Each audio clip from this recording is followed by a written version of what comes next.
goodness.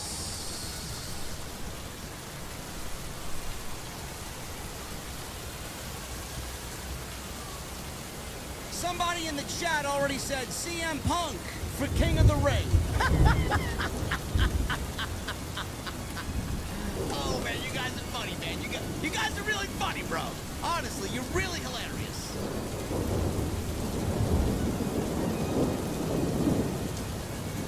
SmackDown tonight, man. If SmackDown was more like this every week, maybe we would complain less. Maybe.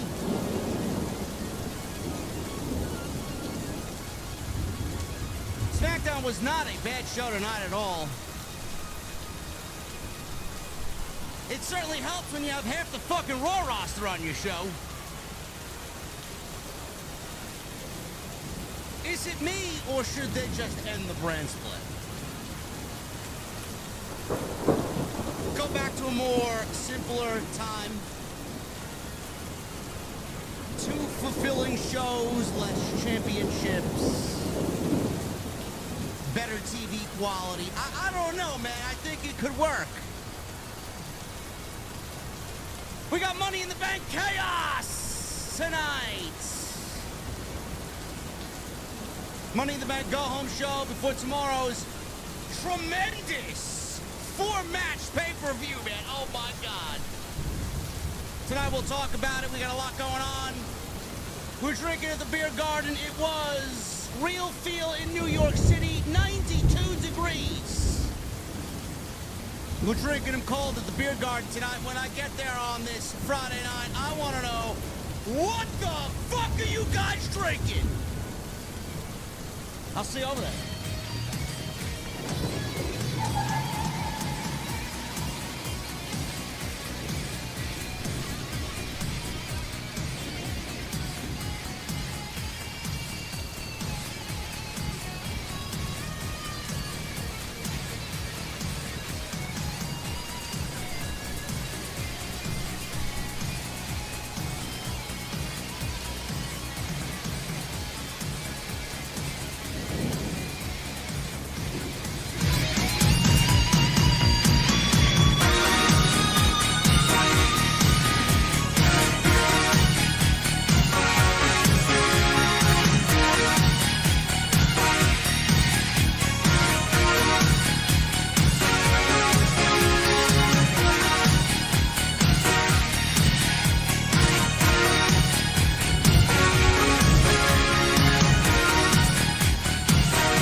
Why has Triple H been so successful? Why is Triple H running WWE better than Vince McMahon and Bruce Pritchard on Monday and Friday night? Long-term booking.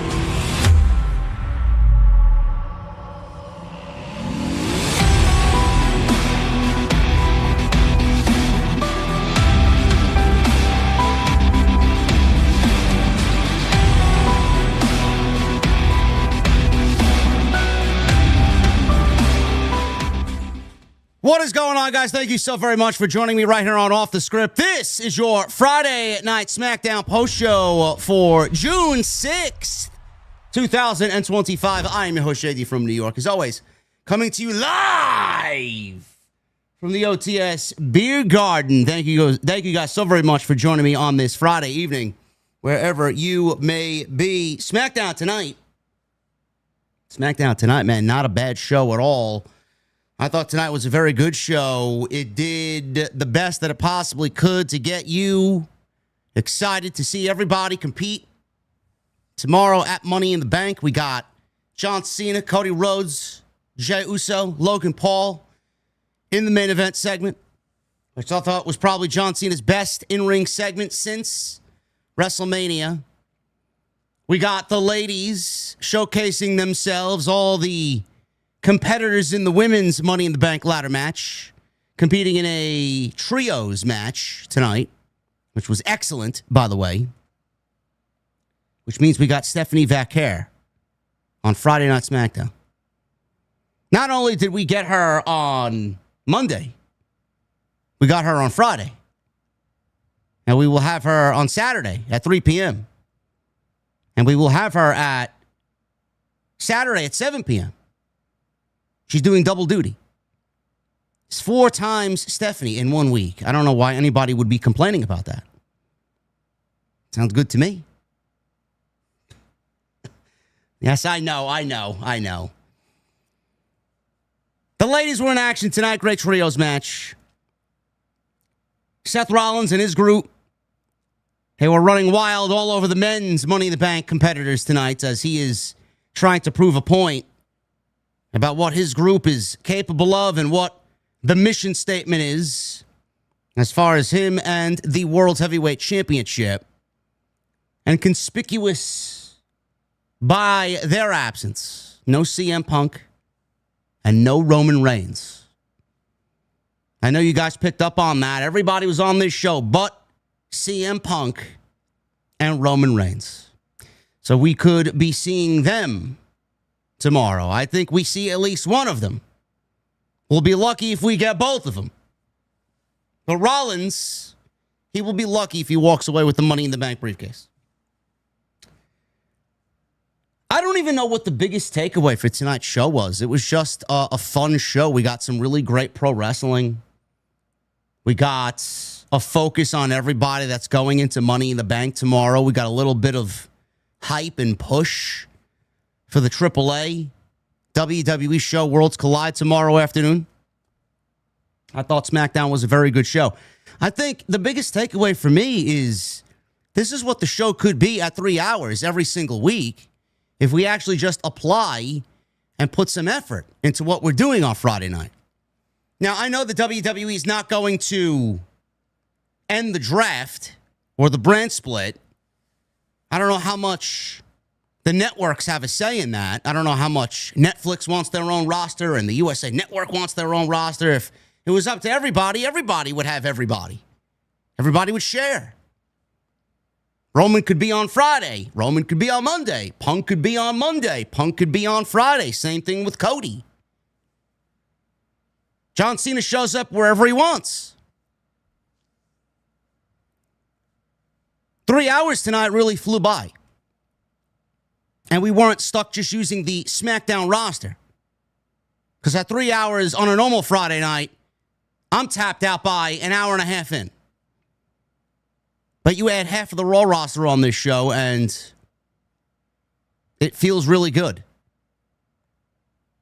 Whatever I'm discussing is just a fan's point of view. I don't really expect changes to be made. I don't expect WWE to abandon the brand split, but you could see what SmackDown could be at 3 hours. It could be a viable 3 hours if they actually had the proper pieces in place to fulfill the show at 3 hours. I just think we need to change things up. We need to make these shows feel a little bit more lively. Bakersfield was great tonight. Show felt good. We got some great wrestlers. We got some great wrestling. We got to push into a PLE tomorrow, which hopefully gives us some story going into Monday, which looks like a big Raw. I just wish WWE would be a little bit more simplified, man. There's too many shows. There's an overabundance of shows. And just way too many hours of television. It's way too many championships, way too many skippable moments, way too many filler segments. Wish WWE would just simplify things and get back to doing the fucking basics, man. Give me great pro wrestling with great pro wrestlers and give me a fucking full roster. I think it would be easier for everybody. But that was SmackDown tonight. We're going to get into it. The other big thing that happened tonight, which I'm surprised by, and I'm glad that they're bringing it back, But the biggest news of the night is that WWE is bringing back the King and Queen of the Ring. WWE is bringing back both the Queen and King of the Ring. And we will be seeing that take place in the build to Night of Champions in Saudi Arabia on June 28th. Now, the format of the King of the Ring and Queen of the Ring is a little bit different this year. At first glance, I was like, I don't know, man. I don't know. But then you start to think why they're doing what they're doing. And then it makes a little bit more sense. WWE unveiled a new format for the King and Queen of the Ring. Both men's and women's tournaments. There will be 4 fatal 4-way matches. It will be 1 fatal 4-way with Raw stars, and the other will be fatal 4-way with SmackDown stars. And this is happening on both sides of the tournament. So you're going to get a Raw versus SmackDown semifinal, and you're going to get a Raw versus SmackDown final. Same thing with the women. Now, that's obviously a different format from the single elimination singular tournament, where it's just one-on-one. WWE, and most notably Triple H, loves his tournaments with triple threat matches, and this time it's a fatal 4-way tournament. I don't know if the King of the Ring tournament has ever been contested in a fatal 4-way tournament. Somebody correct me if I'm wrong. This may be the first year ever that the tournaments are contested in a fatal 4-way format in the first round. Now, you're probably wondering why. JD, why did they not do the traditional one-on-one matches like we usually have? This is where it just takes a little bit of brain power to see what they're doing and why they are doing what they're doing. After Money in the Bank, we legitimately have 3 weeks until Night of Champions. WWE needs something for this Saudi show, which is the only Saudi show this year, thank Christ. They need something for this Saudi show to feel somewhat of a PLE. This is easy creative. This is scot-free, get away safely, no thought involved, easy as fucking a New York cheesecake type of fucking booking. There literally takes no brain power to book a tournament. You book a tournament, it takes place on TV, it fills hours of TV, you get several segments out of it, and you move on to the next week. Fine. The reason why they're doing this is because they only have 3 weeks. The reason why they're doing this is because they only have 3 weeks, and they want to get everybody involved in the King and Queen of the Ring tournament, which is why you got fatal 4-ways. Now, if they had the normal amount of weeks where we don't have to fucking finish one show and then turn around quickly into the next 3 weeks, right into another show, and then another 3 weeks into that show, and another 3 weeks into the next show. There's a fucking show every 3 weeks. This is very reminiscent of what Vince McMahon used to do when there was dual-branded pay-per-views. Now there's just too many pay-per-views, and they're doing it on purpose because they love to throw shade. They love to fuck with Tony Khan and AEW. Wherever there's an AEW show, we got to be right there. Whatever weekend they have, we got to be right there as well. It's great. There's a lot of people on this roster, and they want a lot of people to get a chance in this tournament. Within the weeks of build that we have till the next pay-per-view, there won't be enough weeks of television to do a tournament. There should be 8 individuals on one side and 8 individuals on the other, totaling 16 in this tournament. That's what it should be. But they can't do that. So we're stuck with the fatal 4-way format. So I'm going to embrace it for what it is. They can't escape it. They got to do what they got to do to get the right tournament out there. And we're going to get the finals happening at Night of Champions. And I'm happy to report that whoever wins, and we'll find out in 3 weeks, Whoever wins the King and Queen of the Ring will be a number one contender for their brand's world championship, and they will get those championship matches at SummerSlam. I like it. I love it. It gives the King and Queen of the Ring tournament the importance that it needs. This is the same thing we said about Tony Khan and the Owen Hart Cup, which this year was a fantastic tournament. Slightly predictable in the first couple of rounds. Finals ended up being really fucking good. Especially that Adam Page and Will Ospreay match. The level of importance for that tournament going into All In has been tremendous. I'm looking for WWE to do more of the same with this tournament going into SummerSlam. So right then and there, we'll have the top two men's and women's matches, at least for whichever championships, whether it's Raw or SmackDown, we don't know yet, for SummerSlam. We don't know what the field is going to look like. Hopefully we'll find that out soon after Money in the Bank, and we'll get things going. But I'm happy that they are bringing back the tournament because I was worried that they were not. And they're saving the tournament for actual television, and the finals are taking place at the PLE. So that is the biggest news story to come out of tonight's show. And we're going to get into the rest of this SmackDown show, which I thought was a very good show. And I am looking forward to spending some time with you guys. So thank you very much for all of your support tonight. We are going to get into it. Let me talk to you for a little bit. We uploaded a video today. If you guys want to go check that out. Jonathan Coachman put out the narrative that he feels Triple H will be gone from the creative side of things in 18 months. Whether or not you think that is true or some sort of weird conspiracy theory, we talk about it. The video did tremendous today. We did almost 30,000 views. We should be at 30,000 views already in less than 8 hours. So go check that out. Really good topical discussion. We had almost 1,000 comments on that video already this afternoon, so go check that out. Happy to see when I put content like that out during the day, we're hitting our stride, man. We're hitting our stride. We are absolutely the top of the top when it comes to the live streaming thing here in the IWC. Nobody's better. Nobody's better. Now we're putting the content out and it's reacting, or it's getting reactions like that. Unstoppable, bro. So go check that out. I got another one already in the can. It's going to be uploaded as soon as I finish tonight. We're going to talk Mariah May. We're going to talk her contract, how she trolled the entire IWC and all the dirt sheets. Update on Camille. Update on Wardlow. Update on WrestleMania.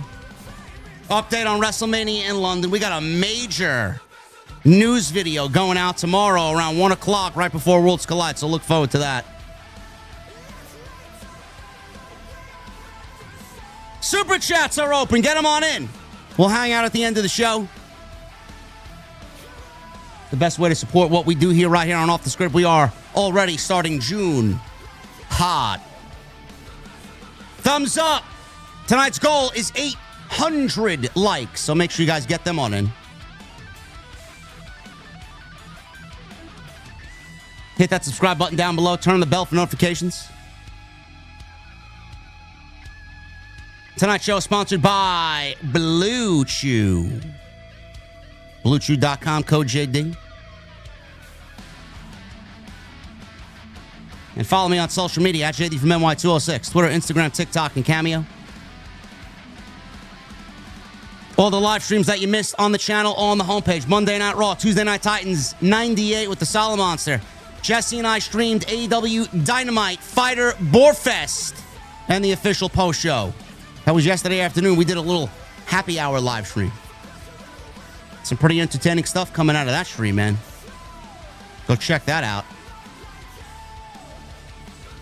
And as always, I will be live tomorrow night for Money in the Bank and the official post show right here on Off the Script. As soon as the show is over, we'll be talking about Money in the Bank, man. I'm excited to spend Saturday night with you guys. Should be a good show. Only 4 matches, though.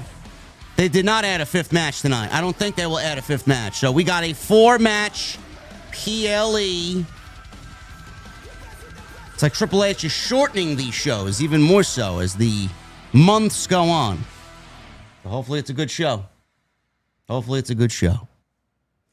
Let's get into this SmackDown tonight. We got Seth Rollins and his group of boys and Paul Heyman opening the show. We got a Monday Night Raw faction opening Friday Night SmackDown. Rollins is in the ring. He's soaking up all the attention the fans are giving him in Bakersfield. Bakersfield was hot tonight. Much better last week. Much better than last week. Where were they last week? Knoxville, Tennessee? Yeah, it was awful. Much better. Rollins is soaking in all the attention. Fans are singing along. They're chanting along. Crowd then starts barking at Braun Breaker. Big CM Punk chant broke out here. These people love everybody. They love everybody. Rollins did his usual spiel, said he will take everything at Money in the Bank and then have control over the entire industry, he said. I don't know if he's going to have control over the entire industry, but at least WWE. I'm not even going with Rollins personally to win Money in the Bank. I'm going with LA Knight. I think LA Knight makes the most sense, and we will definitely talk about that because there was a little interaction between Seth Rollins and LA Knight tonight that got my ears percolating. We'll see what happens on Monday, but I sniff a cash-in happening very, very soon. We got loud OTC chants for Roman Reigns. Rollins said, Roman can't hear you because he's off on the island of irrelevancy. There are some people in the IWC that are cast off onto the island of irrelevancy. They will not be named here. Rollins says they were there to deliver a message. Anyone who stands in their way will suffer the same fate as anyone who has already stood in their way. Rollins referenced Sami Zayn, Roman Reigns, CM Punk, all notable individuals who are battling this new bloodline of Seth Rollins. All these people stood in their way and noted now they are all out of commission. Sure. Wait till tomorrow night. Rollins said Reigns has never cared about the fans, while Rollins indeed has cared about the fans. Rollins says there's nobody who can stop him. And as soon as that happened, as soon as that was stated, out comes Solo Sikoa.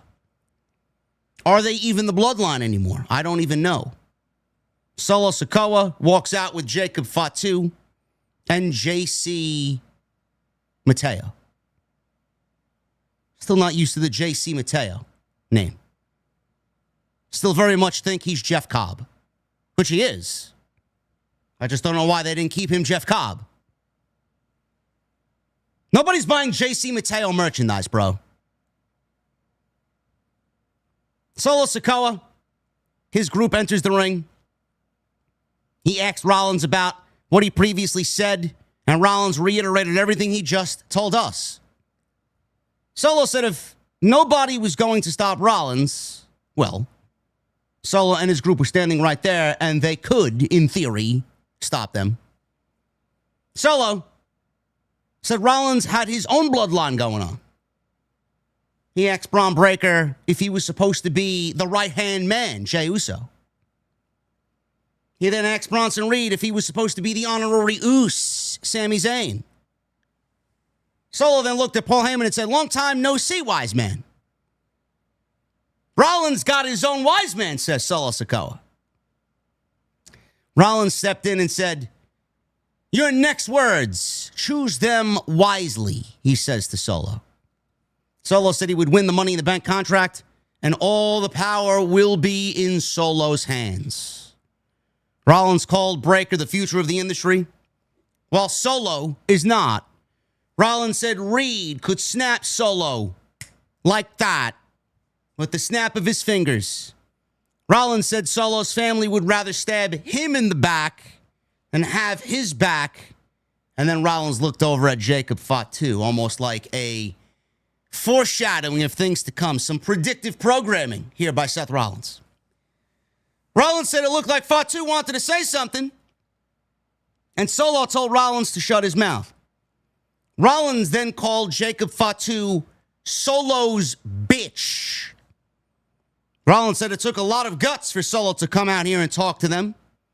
He said he felt a little threatened by one Fatu in the ring, and it wasn't Solo. Solo took off his suit jacket. Braun Breaker stepped in between Solo and Rollins, and Jacob Fatu steps up to Braun Breaker. Crowd erupts. They are eagerly anticipating these two bulls going at it. I mean, if you need a look into the future, folks, look no further than Braun Breaker and Jacob Fatu. I would not be surprised in 3 years' time, this is the main event at WrestleMania 45. Seriously. Whenever this match happens, right now, inject it into my fucking bloodstream, bruh. We need it. It's going to be a banger when it happens. This is the second time they teased something like this happening, man. You know that when the time is right, this is the program. This is it. Love it. Rollins then stepped up to Fatu. His group left the ring. As Rollins' group left the ring, Jimmy Uso ran in and took out Solo and his group. We got a Big Jim versus JC Mateo match to open Friday Night SmackDown.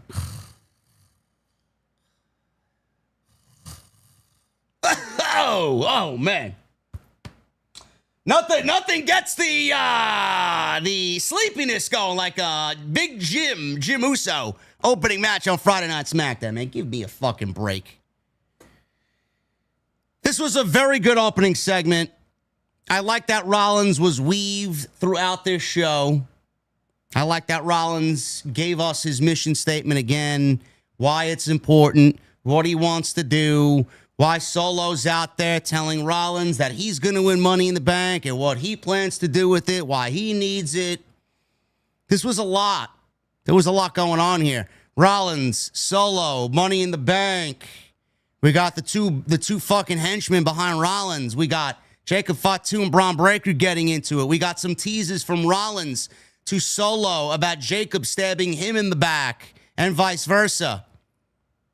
Love it. A lot going on here. A lot going on here, man. This was a very, very productive opening segment that really got the tone of the show down because this was not the first time that we were going to see Seth Rollins. His group was weaved throughout this 3-hour show, once at the top, once in the middle, and then once at the end. WWE is really hoping that you think Rollins is going to win Money in the Bank. I don't think Rollins is going to win Money in the Bank. I don't think Solo is going to win Money in the Bank. I am sticking with my guns. I think LA Knight's going to win. Now, I know there was a report by WrestleVotes. WrestleVotes legitimately is the only platform on social media that I genuinely trust. Nobody's perfect. Nobody. They'll get something wrong, but the amount of time they get something wrong is very, very small. It's the only platform I trust. Today, somebody with the WrestleVotes team, I think it was the official account that was quote tweeted by Cultaholic, I believe. They said that the spoiler for Money in the Bank this year is going to be Seth Rollins or Solo Sikoa, and then Rhea Ripley and Naomi. Those are the top 4 choices. Those are the top 4 candidates going around right now for Money in the Bank. I said as much on social media.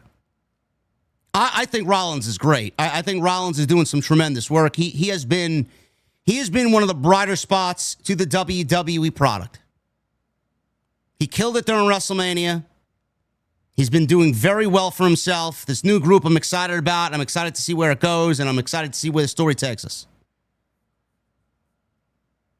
Rollins and Solo. If I had to choose one or the other, I'm going with Rollins. It just makes more sense. I don't think either one of them should win. Rollins doesn't need it because he's going to be in the World Championship title picture regardless, with or without Money in the Bank. And Solo Sikoa, his story is so much less interesting. Him chasing the World Championship and what he wants for the World Championship is so much less interesting than everybody. I would rather have Andrade win the fucking Money in the Bank than Solo. I would rather have Grande Americano win Money in the Bank over Solo Sikoa. Nobody wants to see Solo. A very, very, very small pocket of people want Solo Sikoa to win Money in the Bank. That should not happen. Should not happen. Seth or Solo? I'm taking Seth, but I'm taking neither one of them. I'm going LA Knight. Plain and simple. Now, the women. It's Rhea Ripley or Naomi. I don't understand the Rhea Ripley hate. I think the Rhea Ripley hate is fucking weird. I think it's bizarre. People just love to shit on successful people. There's no reason to hate on Rhea Ripley. They took her out of the World Championship title picture and are moving on to something else. She's not the world champion. She didn't win the World Championship going into WrestleMania. She put on one of the best WrestleMania women's matches of all time. She's now got two of the best women's matches in WrestleMania history. Two of the best women's matches maybe in WWE history. Never mind WrestleMania. Don't understand the Rhea Ripley hate. Do I think Rhea Ripley should win Money in the Bank? Absolutely fucking not. I would take anybody else in that match over Rhea Ripley. Or Naomi. Naomi's my choice. LA Knight's my choice. Naomi and LA Knight are my choices to win the men and women's Money in the Bank. I'm telling you this right now, though. If Seth Rollins and Rhea Ripley win their respective Money in the Banks, I am predicting a creative shitstorm on social media. The LA Knight fanatics are going to revolt, and the Rhea Ripley fucking bizarre, weird people out there who just hate everything she does are going to have a fucking field day. The creative team needs to get this right. Rhea Ripley and Seth Rollins are way too predictable. Neither one of them need it. Rhea Ripley is so fucking over, she doesn't need a world championship. And she doesn't need to be right back into the title picture so soon. There are so many other women on that roster that could benefit from a Money in the Bank. Naomi. And LA Knight. And I'll get to the LA Knight thing in a little bit because there was a moment tonight, and I hope you guys were paying attention. Seth Rollins and LA Knight had a little back and forth. This may come back to haunt Seth Rollins come Monday on Raw.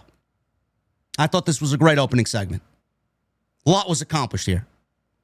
The match itself with Big Jim and JC Mateo, I don't give a shit. I don't care. This went 12 minutes. I don't know why this went 12 minutes. It went through a commercial break. We'll pick it up after the commercial break. Big Jim was rallying until Mateo clotheslined Uso and landed his standing moonsault. He then hits a running elbow in the corner. Uso comes back with a Samoan drop. Both guys are down. Jim comes back with a fury of strikes on JC. Step up in Zaguri. Uso came off the top rope with a Uso in the wind, he's calling it now. Like a whisper in the wind from Jeff Hardy. If there's one way to be successful and get some babyface reaction, it's just steal from Jeff Hardy's moveset. Uso in the wind. He got a 2 count out of it. Looked good. I'll give him credit. Uso ran at Mateo. Mateo caught him, hit a big spinning back suplex for a near fall. Mateo ran at Uso. Uso got an elbow up, followed that up with a pair of super kicks and a spear. Uso went to the top. Solo hopped on the apron. Uso and Fatu then engaged, and they stared down. Fatu jumped on the apron. Mateo leapt at Uso. Uso moved. Mateo hit Fatu instead. Fatu landed in front of the commentary table on the outside. Uso then rolled Mateo up for the win. After the match, Fatu left on his own. Well, JC Mateo was blaming him. It's your fault. It's your fault I lost. It's all his fault. He's yelling at Solo. And Jacob Fatu walks away. So obviously you see the tensions building within the family for Solo and Jacob Fatu. JC Mateo and Jacob Fatu didn't like each other from day one. And Jacob Fatu sees what Solo is doing and hears what Solo is saying. So this split is coming very quickly. And it can't happen soon enough because Jacob Fatu is on his way with the rocket pack straight up the card. And he's leaving Solo in a trail of dust. Fans want Fatu.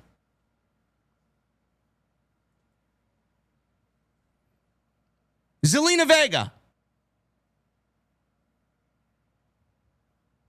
She's walking through the back. She runs into Giulia and told Giulia, I see what your intentions are, but you're going to have to pry this United States title from her lifeless body. I worked too hard for this. Giulia said Zelina was confident, and she admires her confidence. Zelina walked away, and Giulia just stared at Zelina as she walked away. Oh, man, I can't wait for that one. Can't wait for Zelina to lose the fucking title already. Jacob Fatu ran into Damian Priest backstage. Priest told Fatu he's been where Fatu currently is with family, and he doesn't envy that. Damian Priest said at some point he'll be coming for the United States title. Fatu said if Priest doesn't take care of business, Priest will be at the back of the line with the rest of these suckers, he says. You know what I mean? Yeah. I don't know when they're saving that match, but that could be a potential King of the Ring tournament match. We'll see. When the championship will be on the line, I don't know. Could be the Night of Champions match. Neither one of them might be in the King of the Ring. I think WWE is saving Solo Sikoa versus Jacob Fatu for SummerSlam. That's my prediction. I think when they do the turn or the split, we'll do Solo versus Jacob at SummerSlam. I think it's much more of a likely destination. Oh my fucking goodness. Holy shit. Am I seeing this correctly? I drank another beer. 3 beers. 4 beers. Oh no. 5 beers. Oh no. 6 beers. 7 beers. 8 beers. 9 beers. And a Bloody Mary. Holy shit!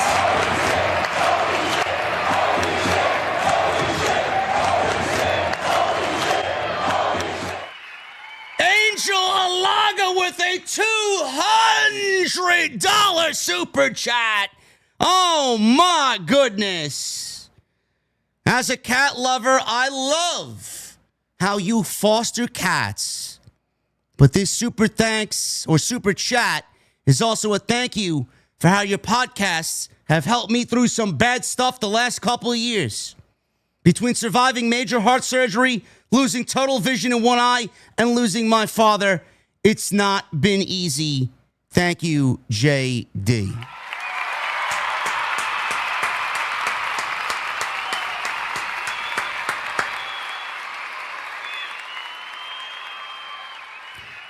Angel, God bless you, brother.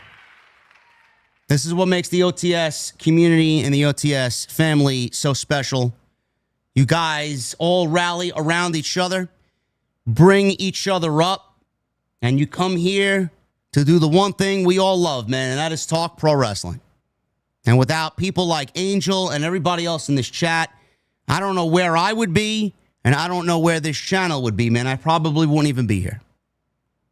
You are just as important as anybody that has helped me along on this journey, Angel. So thank you very much, brother. The one thing I could always count on is you guys. And the way that you count on me, I can't even put into words what you guys do for me, because there are several days where I don't feel good either. And the one thing I love is how people get lost in what we do here, no matter what they got going on in life. You always find a way to get lost, and at least for 2-3 hours every time we're on here, man. Put that shit away and just focus on what we're talking about.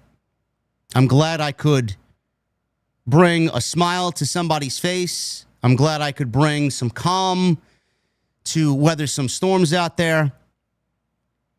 It's unbelievable, man. You guys are truly special. And Angel, I appreciate you, brother. Thank you so much for your years of support. God bless you. And no matter what you're going through, bro, you got a great community right here, no matter what, every single night, brother. So thank you very, very much. And once again, a round of applause for Angel.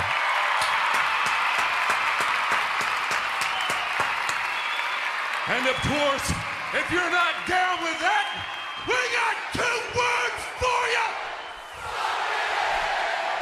Absolutely. Damian Priest and Jacob Fatu on a collision course for the United States Championship. It's going to be a banger. Can't wait to see that happen. I know Damian Priest right now is a little banged up, according to some reports that we've seen floating around last week. How banged up he is, I don't know. So we'll see what happens with that. But we could be getting that sooner rather than later. Piper Niven. She goes one-on-one with Zelina Vega. This one was labeled as a Bakersfield brawl. I said to somebody tonight, this is the part of SmackDown I wish we could eliminate. It's the same shit every single fucking week. Every single week. I don't know who's interested in this. I don't know who on this fucking planet cares about any of this. I don't know who wants to see Zelina wrestle every fucking week. I don't know why she's the United States champion.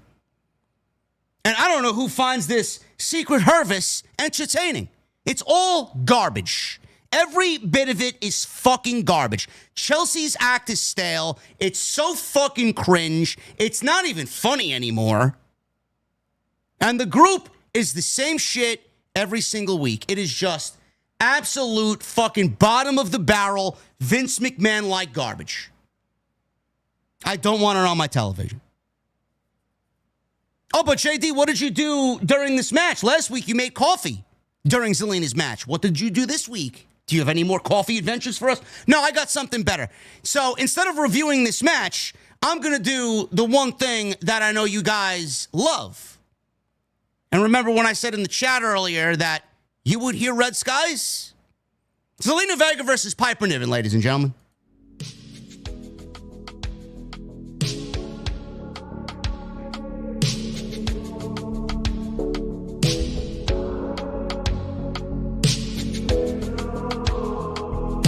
I sing songs. I don't even know why I try anymore. Even know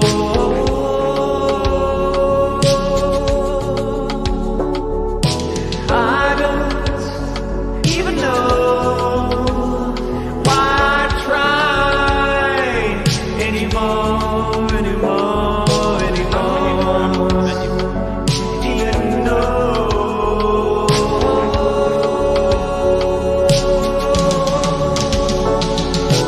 you can't replace me. I'm awake, it's time to break free. I'm levitating.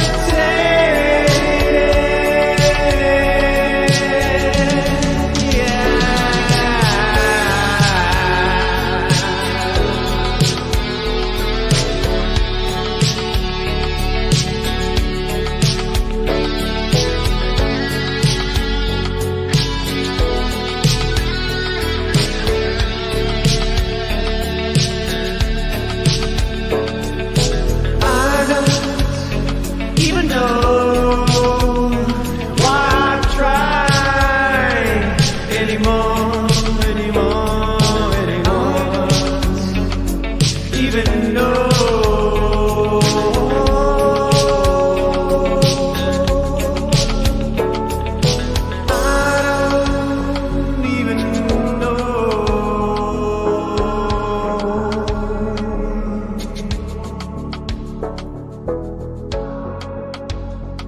know.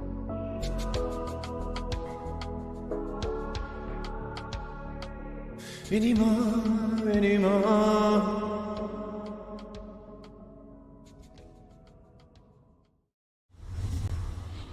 There you go, ladies and gentlemen. Zelina Vega versus Piper Niven. After the match, Giulia entered the ring and raised Vega's hand before the match, or before the segment ended, rather. And then she ended up attacking Zelina Vega. Giulia then picked up the United States title and stood tall over Vega.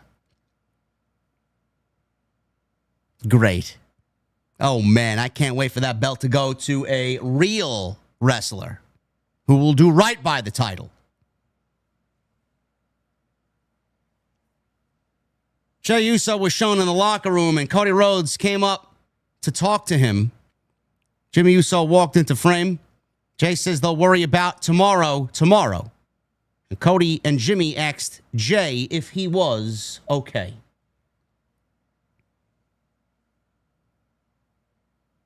Aleister Black, he recalled how LA Knight stole his victory in Money in the Bank qualifying match last week. Black says he wants to take away Knight's security, or what was it, 2 weeks ago? And he wants things to be Knight and Black to see where they left off.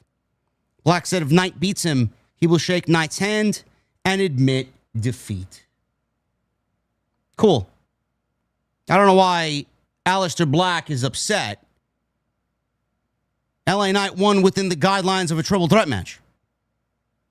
It's every man for himself. You stole my victory. Okay? LA Knight didn't cheat. LA Knight didn't use nefarious actions or means to win the match. LA Knight did what he had to do to win the match. Stop crying like a bitch and move on.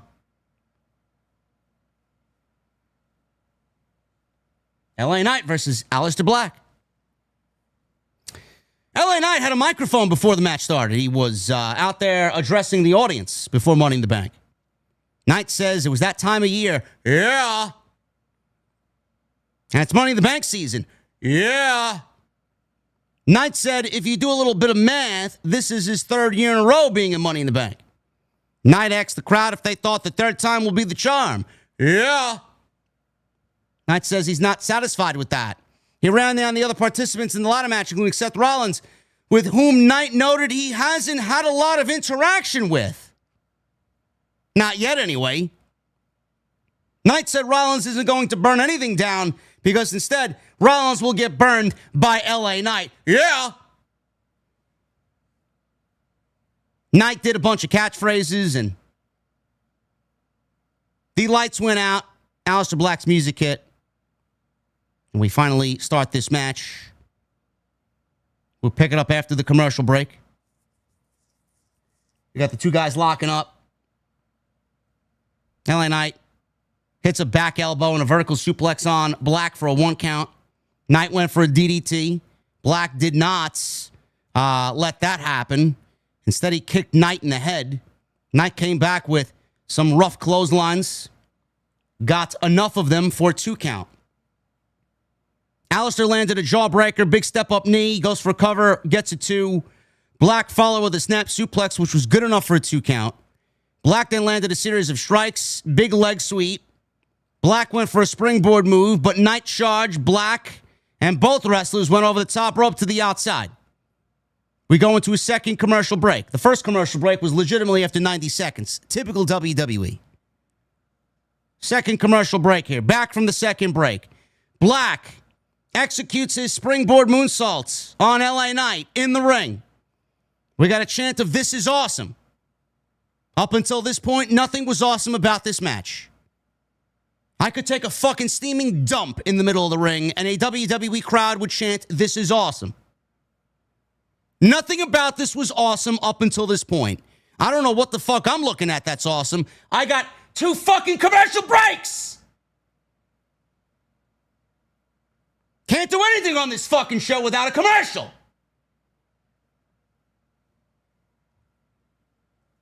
Black went for Black Mass, but LA Knight ducked it. Knight hits a jumping neck breaker into a modified power slam. From there, it was the top rope elbow drop. Black got a boot up. So LA Knight didn't hit the elbow. They go back and forth with some punches and some kicks.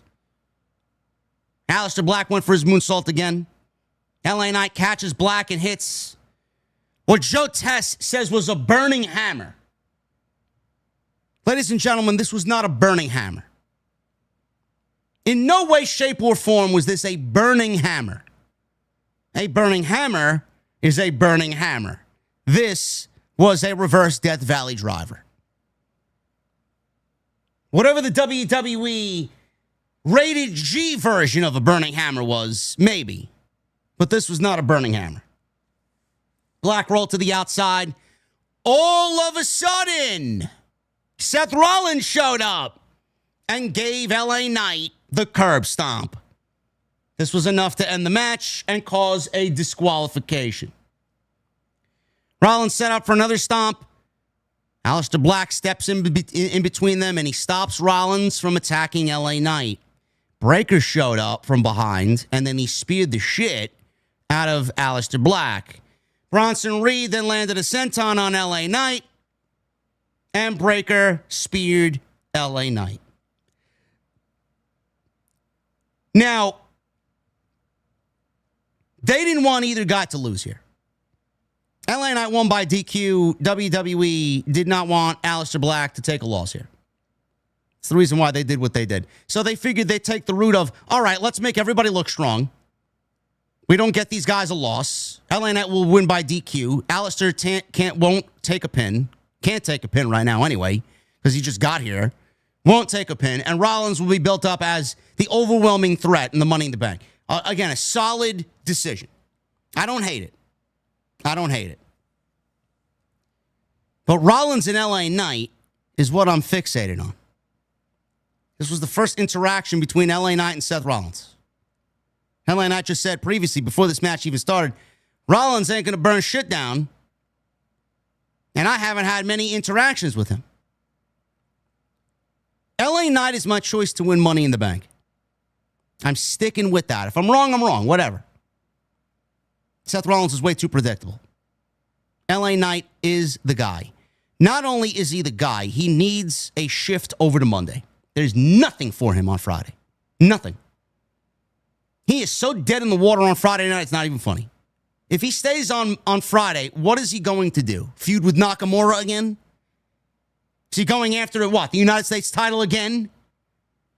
What world title is he going after? What world title? Title's on John Cena. It will remain on John Cena. It will then go to Cody. What world title is LA Knight fighting for? What is he doing? What would he be doing? Nothing. Absolutely nothing. LA Knight wins Money in the Bank. Gunther beats Jey Uso. Gunther gets cashed in on by LA Knight. LA Knight wins the World Heavyweight Championship on Monday. Now, I don't know how you get from Gunther beating Uso to LA Knight cashing in on Gunther. Something needs to happen to a point where Gunther is stopped by somebody.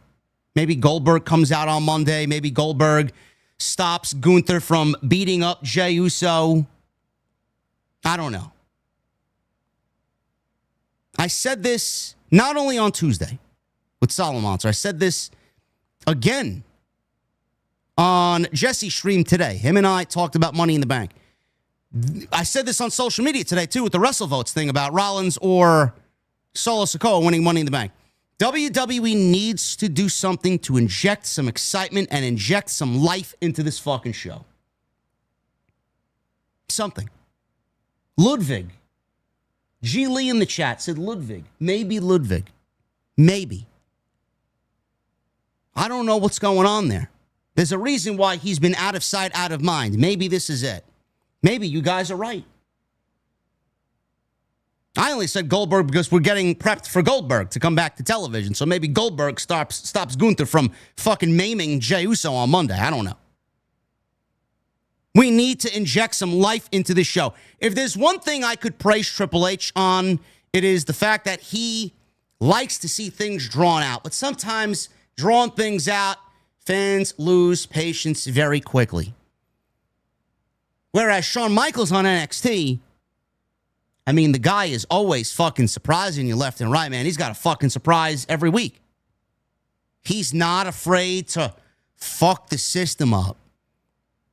We've had Ethan Page, Ricky Starks, Giulia, Stephanie Vaquer.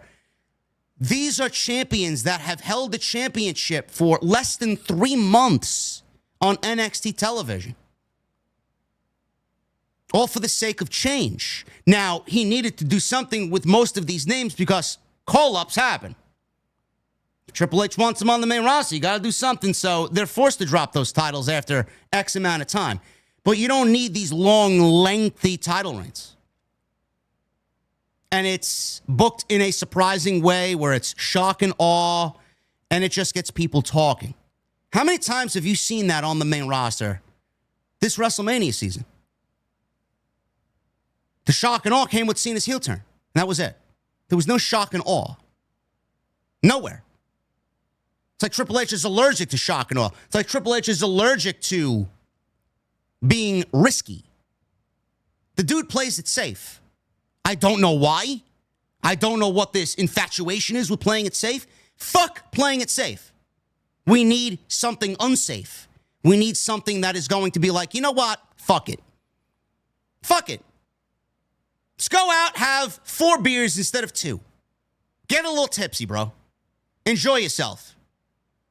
It's like Triple H loves to be the designated driver every fucking weekend. Oh, I can't drink. And now, nor I don't want to say this legitimately because he says he doesn't drink and doesn't do drugs, which is great, good for him. But I'm just making a comparison. It's like he wants to be the designated driver. I can't drink, guys. I gotta be responsible, pal. Why? Can't you go find a new designated driver for the fucking weekend and you yourself go have some fucking fun? We got to do something, bro. We got to do something. This is that something. This is that something. LA Knight wins Money in the Bank, takes it to Raw after this segment. It's him and Rollins at the end of it. He beats Rollins. He ones up Rollins. LA Knight and Seth Rollins for the World Heavyweight Championship on Monday night sounds a lot better than Rollins versus Jey Uso. We've seen Jey Uso already. It doesn't matter who the fucking champion is. Rollins wants the championship. It doesn't have to be Jey Uso. Get it on LA Knight. Fuck the system a little bit. The only part I don't like about that is Gunther winning the championship to ultimately take another loss, but it would be a loss that is assisted by somebody. Who that somebody is, I don't know. So we get LA Knight and Seth Rollins. Seth Rollins beats LA Knight for the World Championship at some point, and we get Rollins fulfilling his prophecy. Plus, you also got to take into consideration the Punk and Roman Reigns factor, which I don't think Rollins is walking out of Money in the Bank with the briefcase when you got Punk not booked for the show and Roman being rumored to return. It's that time. Roman going into Money in the Bank, Roman going into Saudi, and Roman going into SummerSlam. It is that time that Roman comes back to television. I like it. I like it.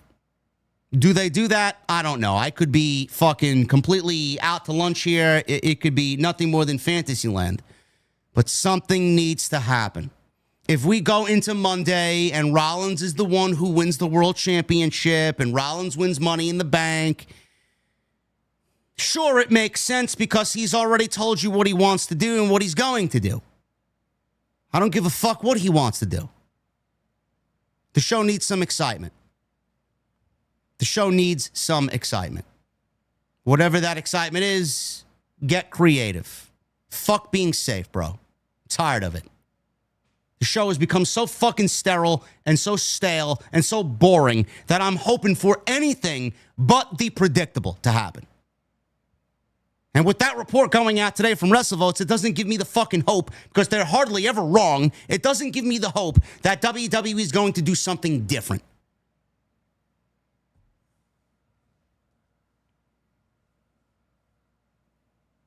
Like we mentioned before at the open of tonight's stream, King and Queen of the Ring are returning. The winners of the tournaments will receive world title shots at SummerSlam.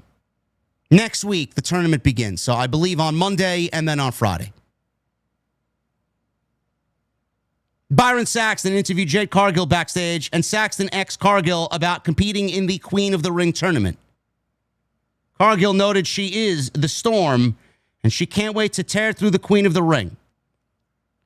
Saxton asked about Bianca Belair, and Cargill was going to respond, but all of a sudden, Charlotte interrupts the promo.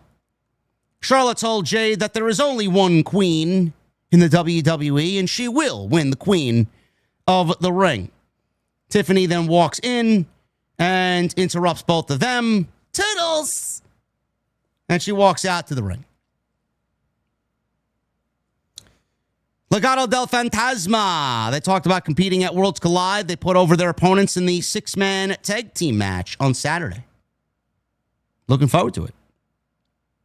They got a story also playing out, which we'll see what happens on tomorrow's show at 3 p.m.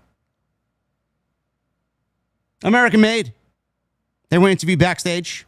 Chad Gable said his confidence was high going into his match with Vikingo at Worlds Collide. Gable said the AAA Mega Championship will come home with him. Andrade walked in and he was speaking Spanish to Gable. Penta then pulls up and makes fun of Gable in Spanish. Gable got angry because he was going on and on and on with Andrade and Penta in a comedic way. See? What's see? See? Gable got angry and said El Grande is going to put them both through a ladder tomorrow night.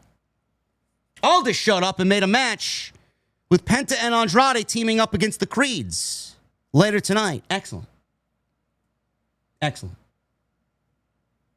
Gotta love it. It's the type of competition in the tag team division I'd like to see. It's Tiffy time. Tiffany's out there. Don't know why she needs a segment. This was nothing more than a precursor to the ladies' trios match. Tiffany's out there. She said everyone on Saturday is going to try and pull a Tiffy from last year and reach for the stars. Stratton said everyone in the match is championship material. But after the match, whomever wins will have their world revolve around Tiffy. She then asked everyone what time it is, and the crowd shouted, Tiffy time. Rhea Ripley's music played, and Rhea comes out. She grabbed the microphone, and once inside the ring, she recalled to Tiffany how she's never had to be in Money in the Bank. Ripley says she knows what it feels like to be a champion, and she misses that feeling. Yeah, she didn't have to be in the Money in the Bank ladder match because she's always a champion. And she's just throwing it back into the hater's face at this point. Stephanie's music hit. Out comes Stephanie Vaquer. She makes her entrance. Introductions were made. Alexa then comes out. We got this trios match taking place. Rhea, Stephanie, and Alexa versus Naomi, Giulia, and Roxanne. Shout out to Roxanne Perez. We love Roxanne Perez.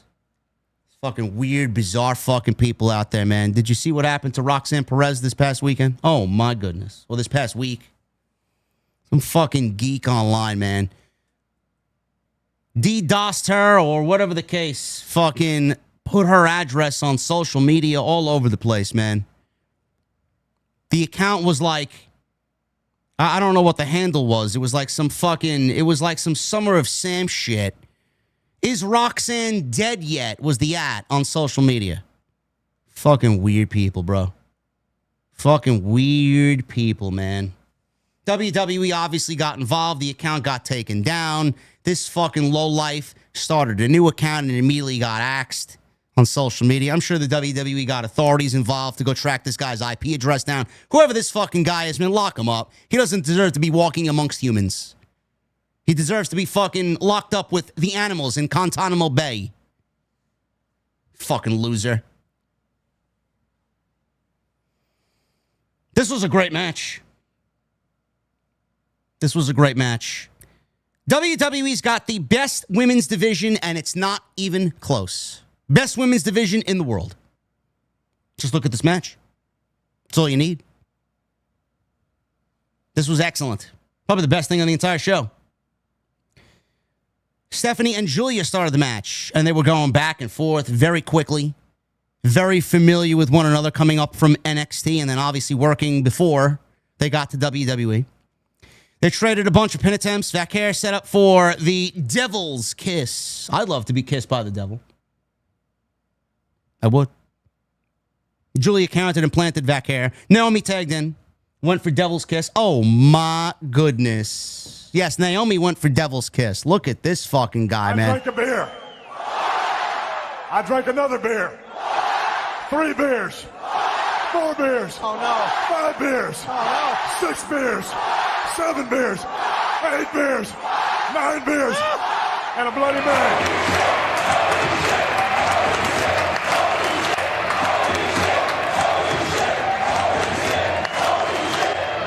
We got a $100 super chat by my boy Anthony King.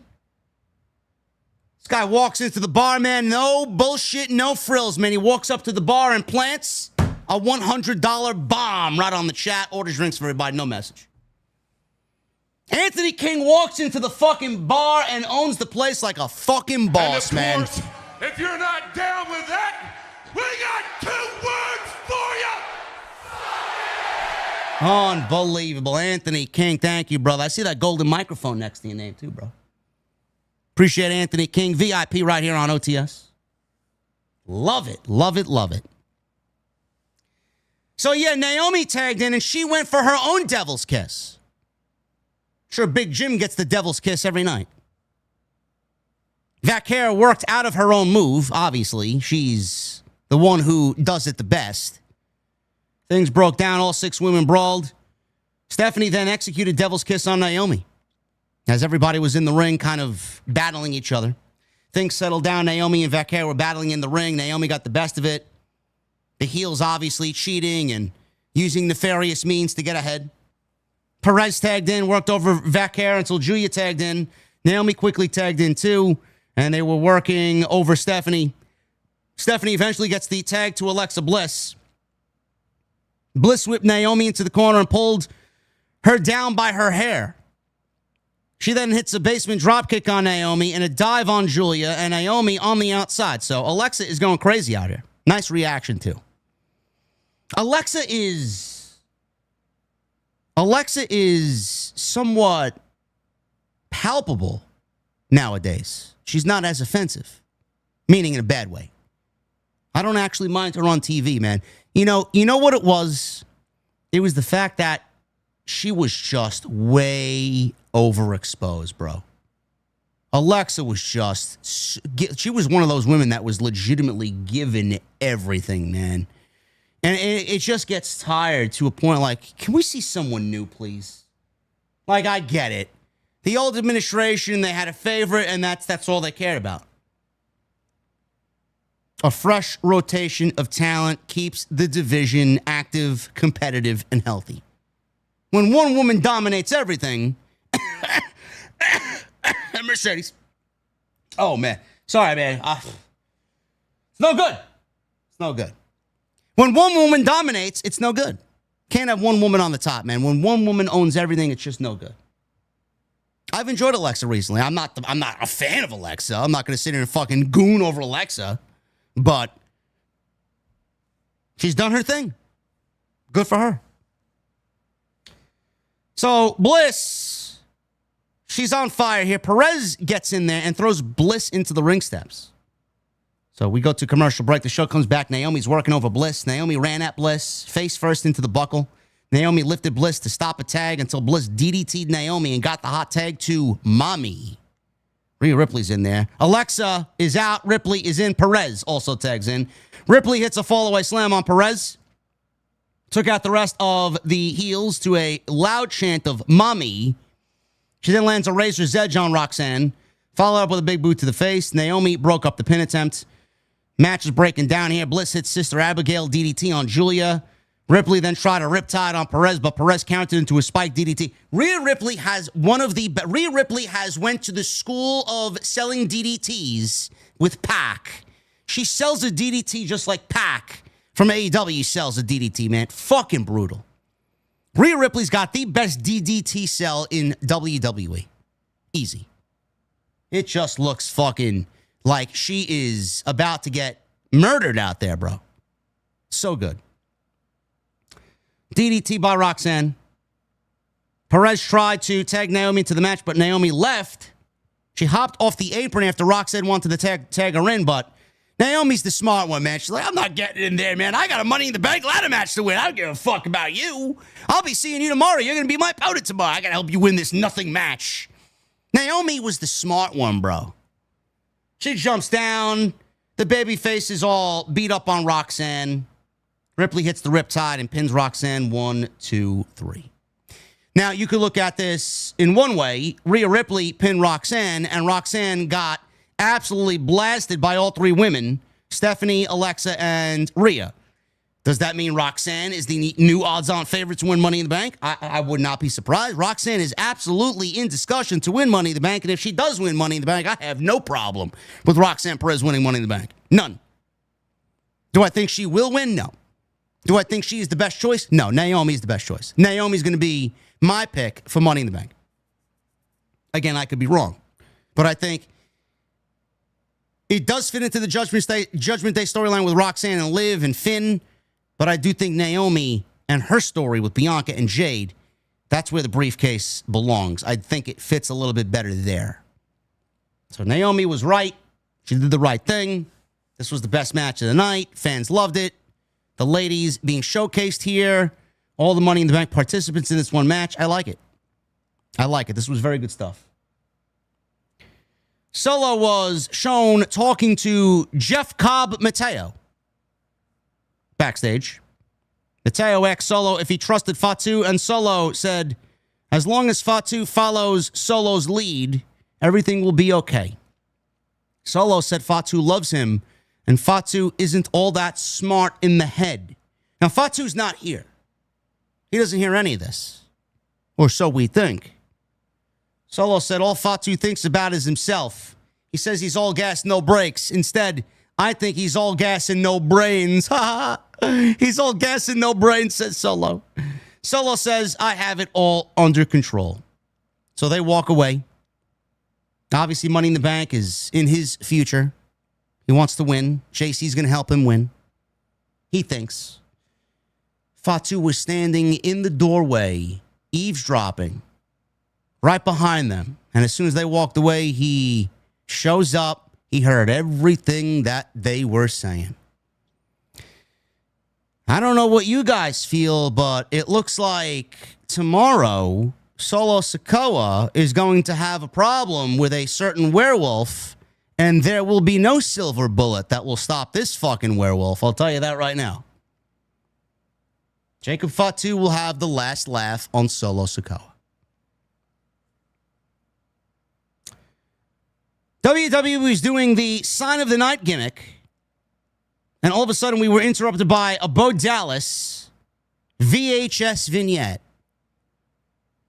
This was the best thing that the Wyatt Six have done since returning to WWE 3 weeks ago.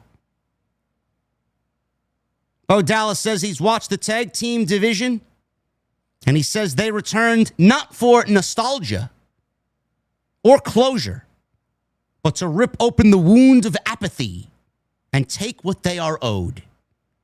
He said the time for repentance has passed, and everyone needs to accept their condemnation, and they will not be forgotten.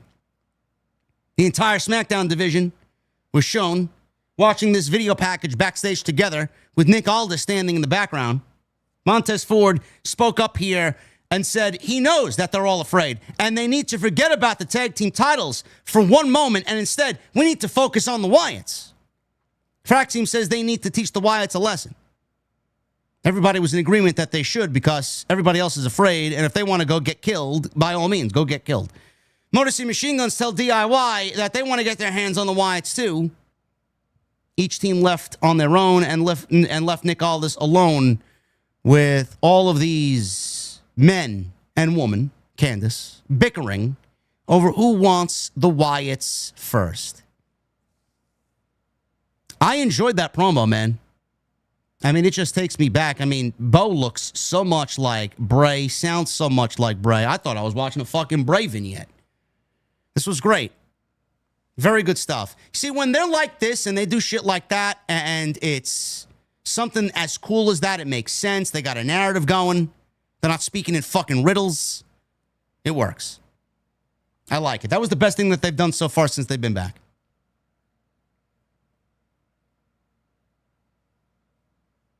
Penta and Andrade against American Made. This is Julius and Brutus Creed. Penta and Andrade start the match early. Penta was very over here. Incredibly over was Penta. Good for him. The Zero Miedo is getting more and more over as the weeks go on, man. In Bakersfield, it was very over. They jumpstart the match, landing dives on both Creeds. Andrade and Brutus started the match officially. Julius ran in, and Andrade took care of him. Andrade hit double knees on both brothers. Penta tagged in, took care of both Creeds as well. Penta did the Penta walk, but both Creeds attacked him while doing so, and they took control of the match. Penta recovers, tags Andrade in. Julius took out Andrade's knee. Brutus tagged in and hits a standing moonsault for a 1 count, and we go into a commercial break. Andrade was getting worked over by the Creeds until he hits an enziguri on Julius and tags in Penta. Penta does his flurry of offense. Referee got distracted because Gable hopped on the apron and tried to take Penta's mask off while he was leaning over the ropes. Vikingo, who was sitting in the front row with the AAA Mega Championship, jumps the barricade and took care of Gable with some shots, and they brawl into the crowd. This was a little bit chaotic here. Penta, off of this distraction, hits a Mexican destroyer on Brutus and gets the quick 1, 2, 3 for him and Andrade. 8 minutes. Good stuff here. I could have watched this for another 8 minutes. After the match, Rollins' music hit, and Heyman and his group came out. Oh, my goodness, man. Look at this fucking guy. I drank a beer. I drank another beer. 3 beers. 4 beers. Oh, no. 5 beers. Oh, 6 beers. 7 beers. 8 beers. 9 beers. And a Bloody Mary. Oh, my goodness.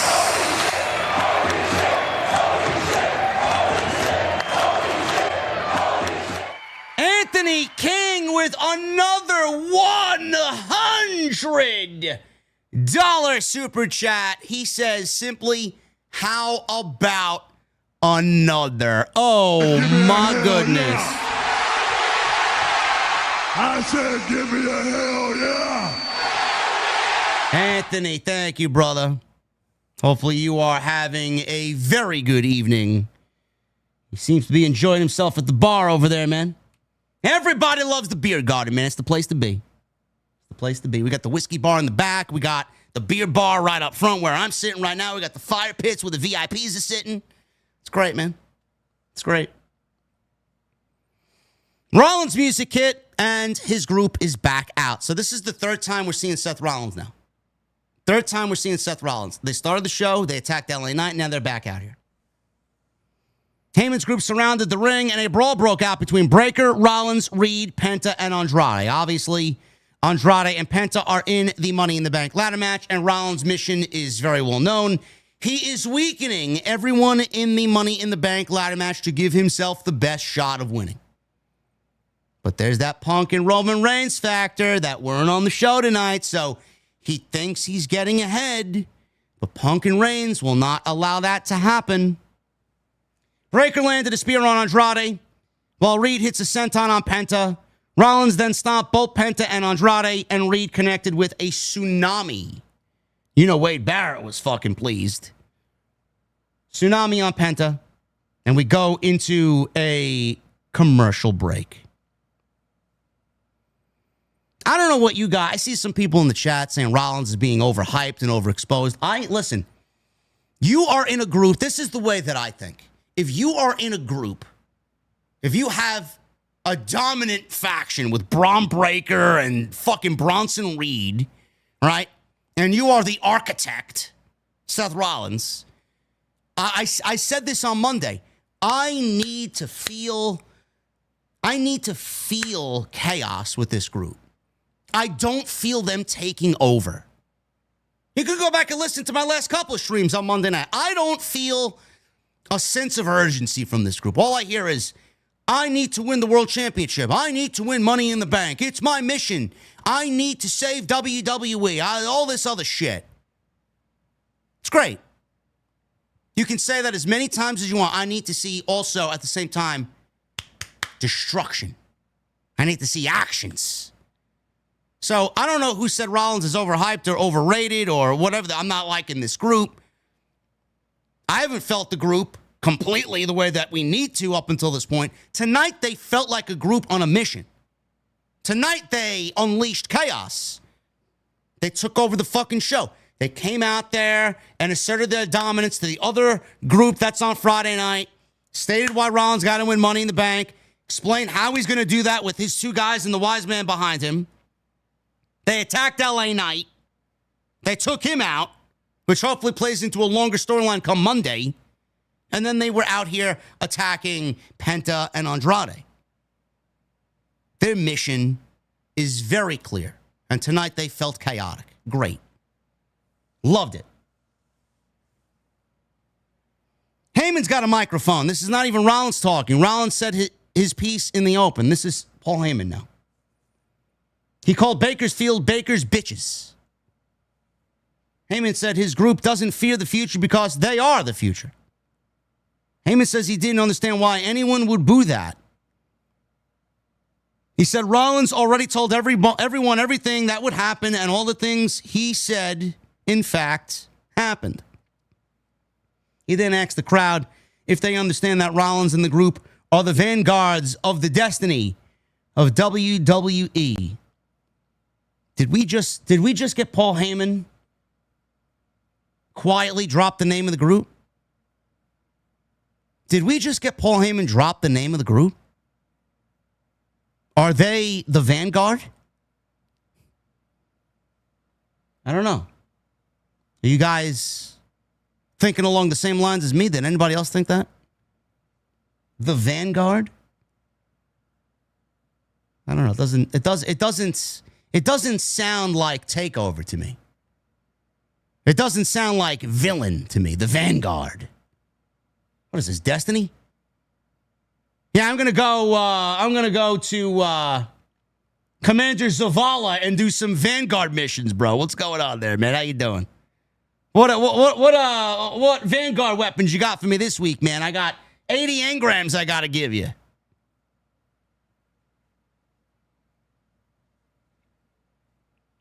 The Vanguards of Destiny. Heyman said everyone can boo all they want, but at Money in the Bank, Rollins will become Mr. Money in the Bank. Heyman said after that, whenever Rollins damn feels like it, he will propel the industry into a vision all of his own. Heyman said the greatest honor of his professional life will be calling Rollins the reigning, defending. And before he could finish it, Cody Rhodes' music hits. Seth Rollins, still in the ring with his group, gave Cody some nasty looks. And Cody stood in the aisleway as fans were singing his song. And before you knew it, Rollins and his group and Heyman and Breaker and Reed, they were all out of there. They got out of there. Cody stood in front of the Heyman group to start the segment. Rollins stepped forward. Cody stepped forward as well. Jey Uso's music hit. Uso made his entrance. He did the yeets. Show went to commercial. And the Vanguard, Seth's Vanguard, were out of the ring completely. They were not there. They did not stay in the ring with Cody and Jey. They just left. I thought we were going to get some cross-pollination here of this new group. Cody. Maybe Cody and Rollins have a face-off, and I don't know. We didn't get none of that. It was in the ring and then out as soon as this next segment happened. Cody's in the ring, and he wanted everyone with Jey. Yeet Man is in the ring, finally. Cody asked everyone what they wanted to talk about. Cody mentioned John Cena, and the crowd launched into a "Let's go Cena, Cena sucks" chant. Cody mentioned how seeing Cena stand next to Logan Paul is like seeing Michael Hayes standing next to the Hardy Boys.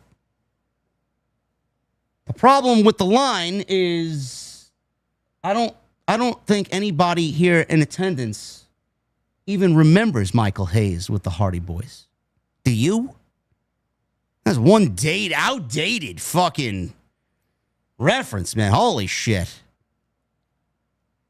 Jay took the microphone. Everyone yeeted. 4 letters, 1 word. Yeet. It's all he's good for. It's all he's good for. He said nothing of note here. He's got a major pay-per-view match in the ring with Cody Rhodes and John Cena, and all he said was, yeet. That's all he said. Cena comes out, makes his entrance.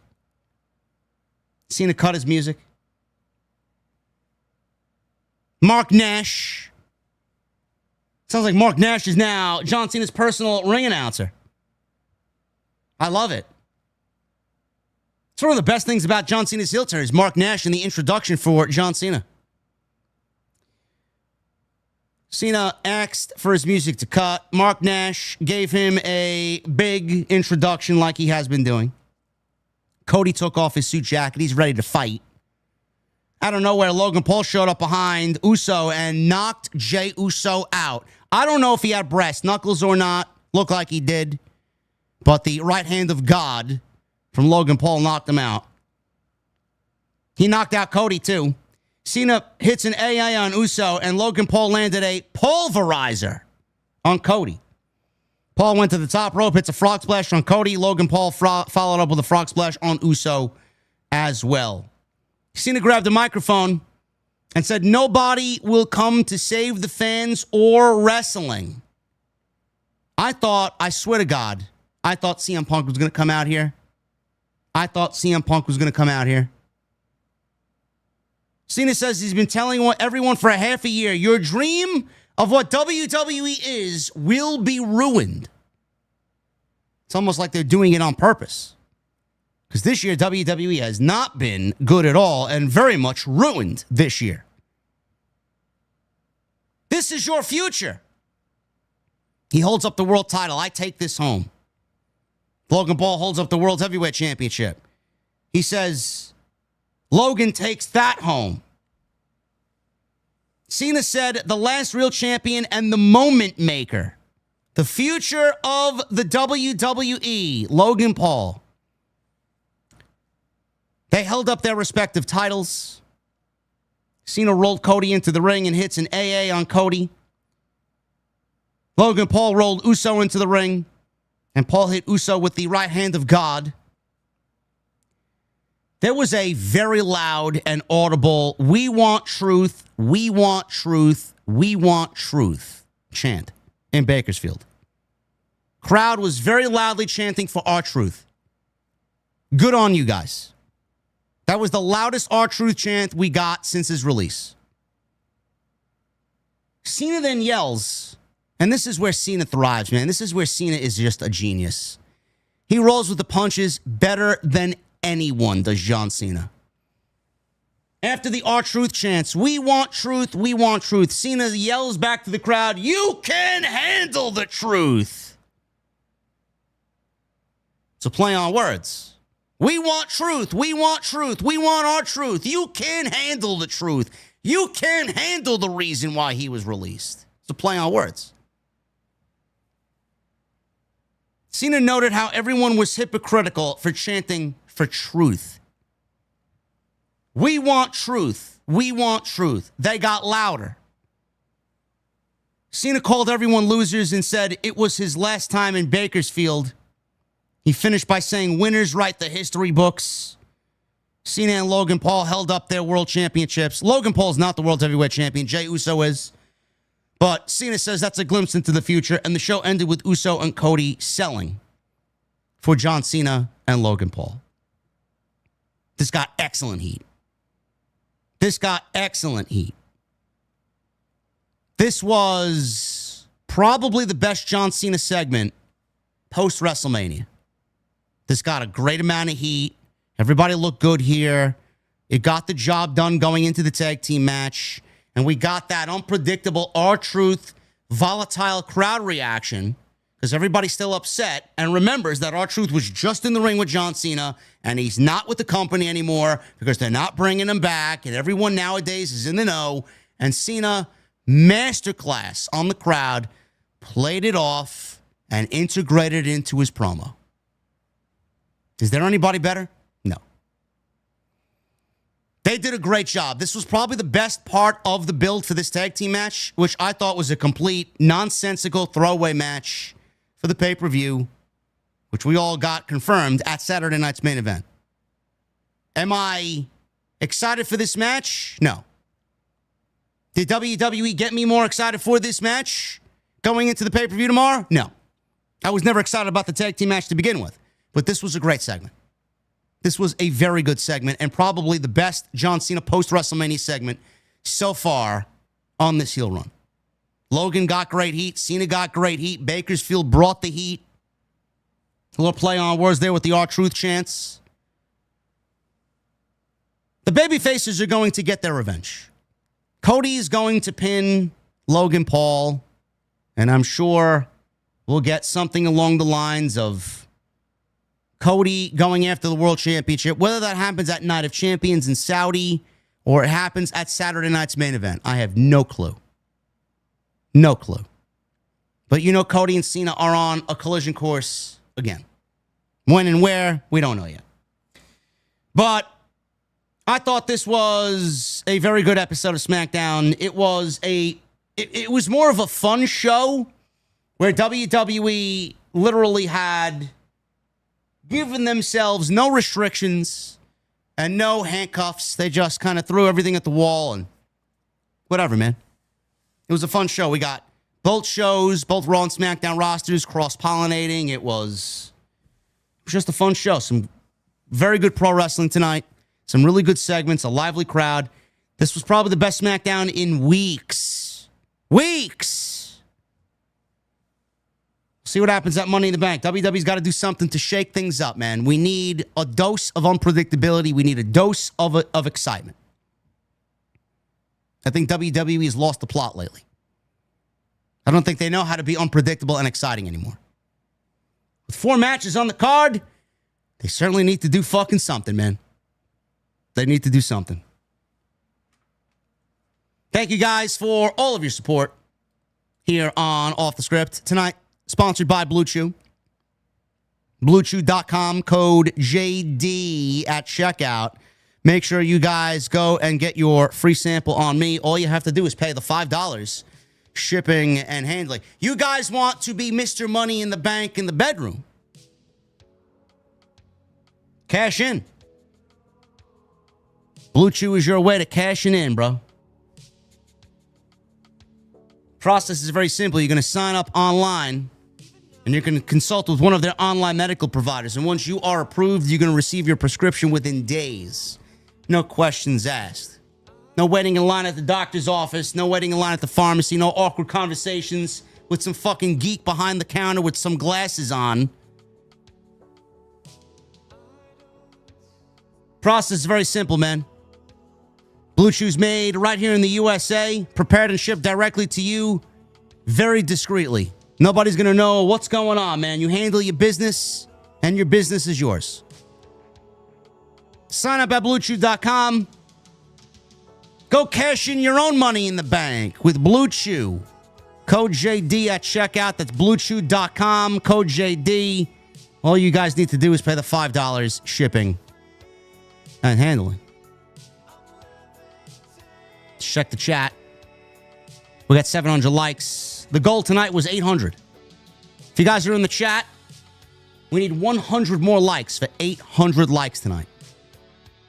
So if you guys enjoyed the stream, if you found some value out of the stream tonight, if you were entertained, hit that thumbs up. Helps us out in the algorithm. We love being in the algorithm. Another great way to support is leaving a comment. Also helps us out in the algorithm. Super chats are open. They will remain open. Let's kickstart the month of June the right way, man. We already got Anthony King dropping big bombs in here. We got Angel Alaga with 200 in super chat. Keep them on in, bro. Keep them coming on in.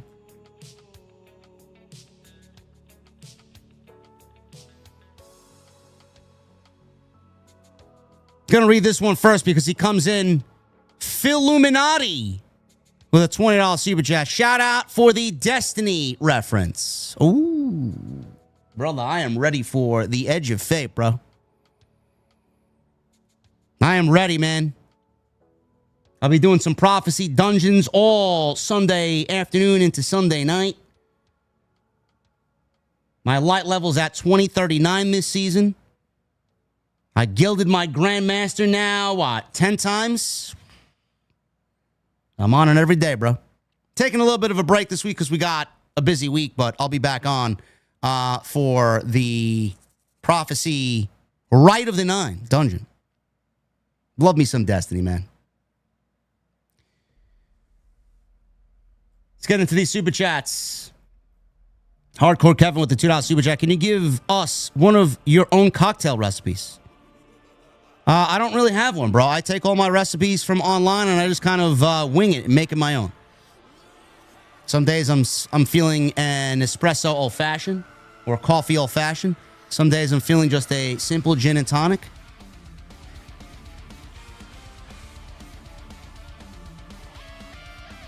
Devil Jinx with a 5. Jesse misread my joke. I was happy to see you use El Ononico. Much love to you and the OTS family. Devil Jinx, thank you, brother. Yes. El Ononico. Michael Krause with the $2 super chat. JD OTS is Android Friday. Let's go. Yeah. Thank you, Michael Krause. Josh Carlos, 98 with a 199. JD, better Alter Bridge song, Cry of Achilles or Fortress? Fortress. Fortress is my third favorite Alter Bridge song. Obviously, Blackbird is number 1, and The Last Hero is number 2. Title track off of The Last Hero. Alter Bridge shines when they have those 7-8 minute bangers. Multi-layered songs, bro. Blackbird, Last Hero, and Fortress. Top 3 Alter Bridge songs ever. Cry of Achilles is definitely top 5.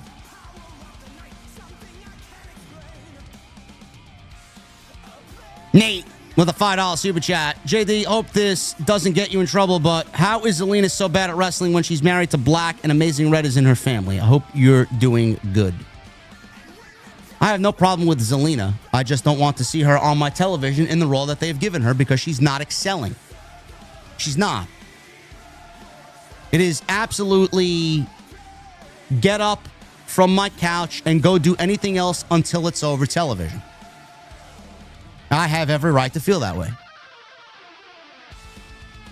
She gets no reactions, and her theme music is fucking completely terrible.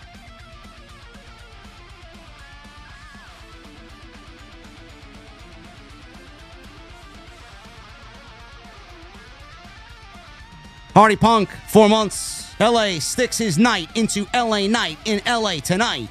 Sponsored by Dude Wipes.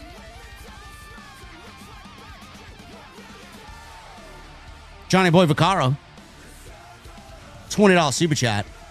Aleister Black had excitement in front of the 2K audience in black and gold. On the main roster, no reaction in front of 10K. He's a great wrestler, but he is not the dead man. Aleister needs a fresh new gig. Yeah, they got to freshen him up, bro.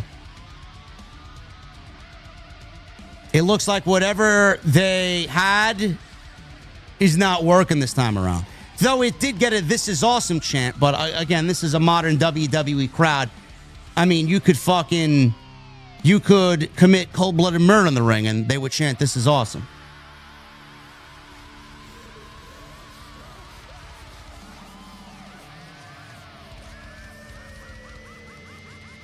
Fable of the Silent Sun is an excellent song, but it's not anywhere near the 3 that I mentioned.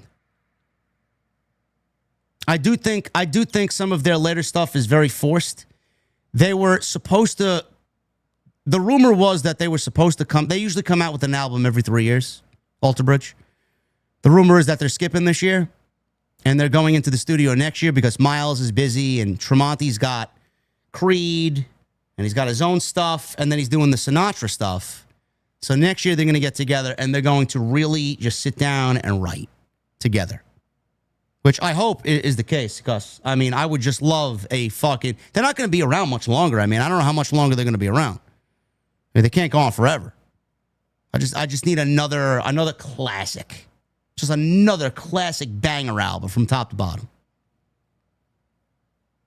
Johnny Boy, thank you, brother. Joey Taylor with a $6 super chat. Two things, JD. Solo is underrated on the microphone, and did you see on social media that Ospreay's girlfriend, Alex Windsor, is signing with AEW? Who cares, Joey? She basically got signed because of who she's with. Another one to get lost in the shuffle. Ryoku, Other Side is a great fucking song. I don't think it's top 5, though. Top 5 Alter Bridge? No. No. Johnny Boy Vaccaro with a $10 super chat. Reunite Uso brothers against New Day, Machine Guns, Creeds, War Raiders, LWO on Raw, Profits, DIY, I don't give a fuck, Lucha Bros, Fraxium, and Pretty Dead Lee on SmackDown.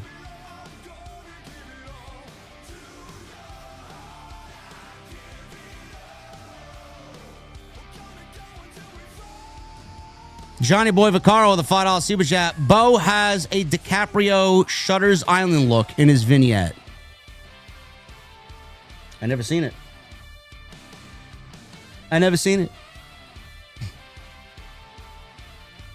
Michelle Moran with a $5 super chat. Did they tease a possible war games between Solo and company versus Seth and company?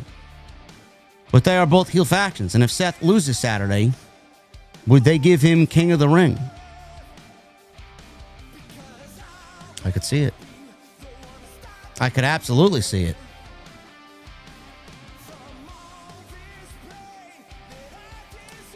I don't know what chat. What do you think? Is Punk going to be in the King of the Ring? If he's in the King of the Ring, do you see him going to Saudi?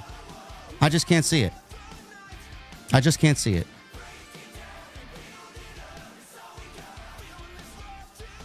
Lauren with a 37 months and a $2 super chat. Why is SmackDown so boring?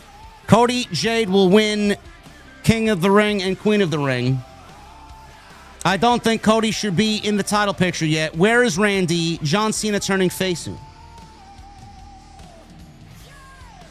I can see Cody win King of the Ring. I can see that. Jade winning Queen of the Ring? No, I don't care to see that at all. With women like Roxanne and Stephanie Vaquer on the Rock? Come on, bro. Jade? Seth, Naomi are my picks for Money in the Bank. They deserve it. Seth is very safe. Naomi's the right choice. LA Knight is the right choice.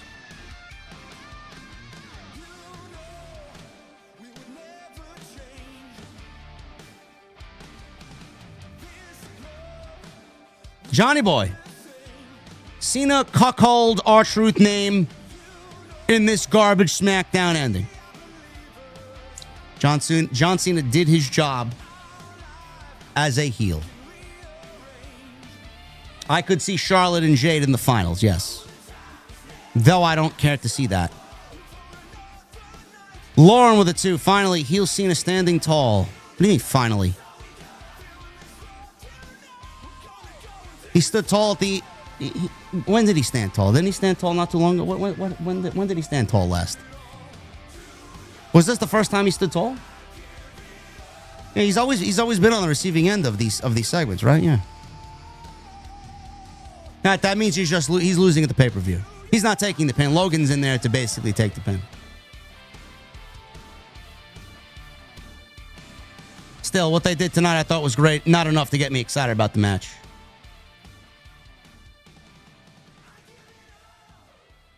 Nothing about that match is speaking to me. Tony Brown with a $5 super chat. JD, those yeets are dying out. And I'd love for my breath to smell like the women in the bank participants, especially Stephanie and Alexa. Yeet that, says Tony Brown. Oh my goodness.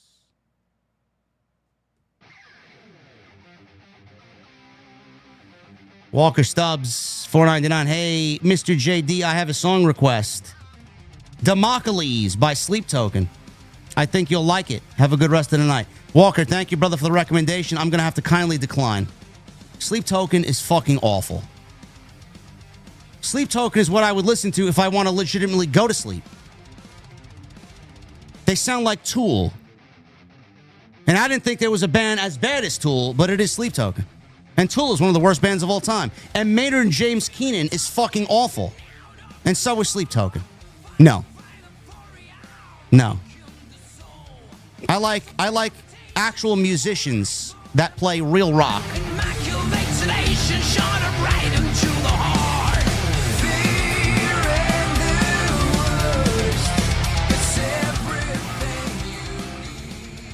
Yes, that's Richie Faulkner from Judas Priest. Not singing, but that's his other band.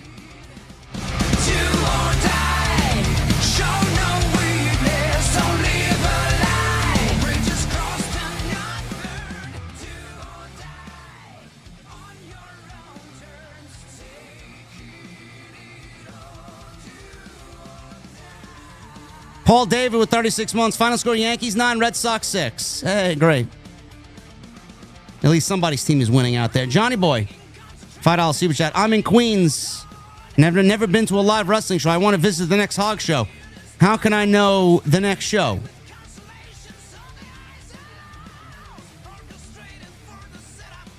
Johnny, do you watch the streams, bro? Do you watch the shows? House of Glory is happening tomorrow afternoon. Mike Santana is presenting Puerto Rican Weekend.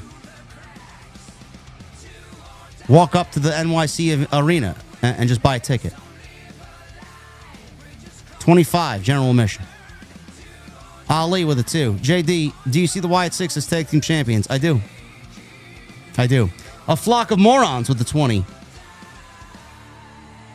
I'd be okay with anyone but Rhea winning.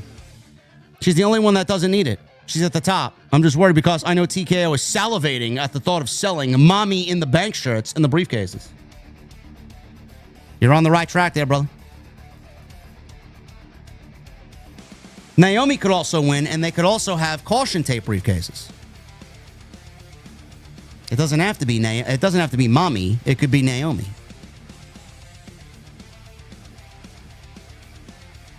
Michael Krause.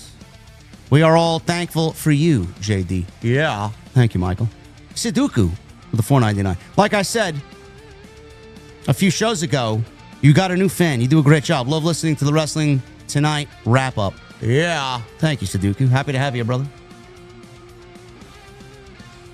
Bro Mobile 07 with a Australiamite, $10. AW Sickos love to say that AW is the best women's division, but that can't be the case if they only got 13 minutes on a 4-hour show. WWE still has Asuka, Bayley, and Jordan Grace in their back pocket. Bro, it's not even close. The AEW sickos operate on one fucking brain cell, bro. They don't have a fucking clue. Dumbest fan base in any sport, anywhere, are the AEW fan base. Their own locker room hates their own fan base. Street Fighter 88 with a 10. JD, it was like Sean booked this episode. Good matches, nice backstage segments, and storylines were progressed, similar to NXT. I don't know. I don't watch NXT weekly.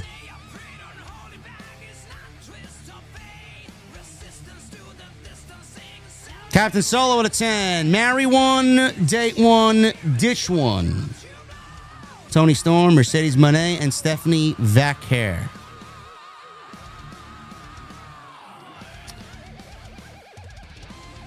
Dating Tony, marrying Stephanie, ditching Mercedes. Unraveled Gaming with a $5 super chat. Mariah May is getting WWE original name, probably something stupid. I would keep her Mariah May.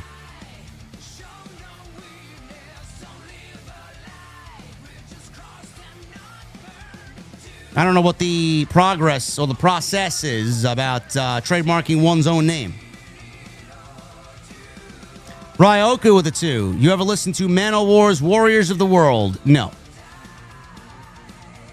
Not my cup of tea. Illuminati. $2 super chat. Here's a good question, maybe. Where's Randy? I have no idea. No idea where Randy Orton is. No idea. Maybe he will be in King of the Ring. We don't know. Captain Solo at 47 months. Zelina Vega sucks. They gave her the championship to make Aleister Black happy. Probably. Probably not that far off with that one. Soma BT with a 5. JD, this Triple H hate wagon from the IWC seems fishy. The Rock marks and Triple H haters seemingly came out of nowhere in unison, and TKO gets no blame. Well, The Rock is Mr. TKO, Soma. He's basically third in command. Sorry, Nick Khan and The Rock. Hologram with a 5. Hear me out, Fantasy Boy. What if Chad wins AAA title at Worlds Colliding? Grande wins Money in the Bank. Imagine the tangled web of fuckery. Push Gable. Gable's not winning the AAA title. Anthony King drops another 20. Love you all. Thank you, Anthony. We love you too, brother. Hidden Network. Hi, JD. SmackDown was great tonight, but tomorrow with 4 matches on the card, I don't know. I don't know either, bro. Those Money in the Bank ladder matches better go long and be quite eventful. And Hollywood Guy with a 5. JC Mateo Cobb gives me Rhino vibes with those outfits. Put a mask on him and call him Matanza. What they should have done, honestly. I would have made Matanza Chad Gable's bodyguard. Anyway, guys, I'm about to get out of here. Thank you very much. You guys killed it tonight. Killed it. Absolutely fucking killed it. Love you guys very much, man. Follow me on social media at JDfromNY206, Twitter, Instagram, TikTok, and Cameo. Hit that subscribe button down below. Turn on the bell for all notifications. Go check out all the other content on the channel. We got that Triple H Coachman deal, the video today. Go check that out. Make sure you guys go check out the streams. Monday for Raw, Tuesday night Titans 98 with the Solid Monster, and then Thursday afternoon with Jesse with the AEW Fighter Fest post show. Hit that thumbs up, leave a comment down below. And tomorrow night, I will see you guys right here back on the channel for the Money in the Bank live stream. Post show right here on Off the Script. Until then, guys, have a great Friday night. Have a great rest of your Saturdays. And I will see you guys right back here tomorrow night for Money in the Bank.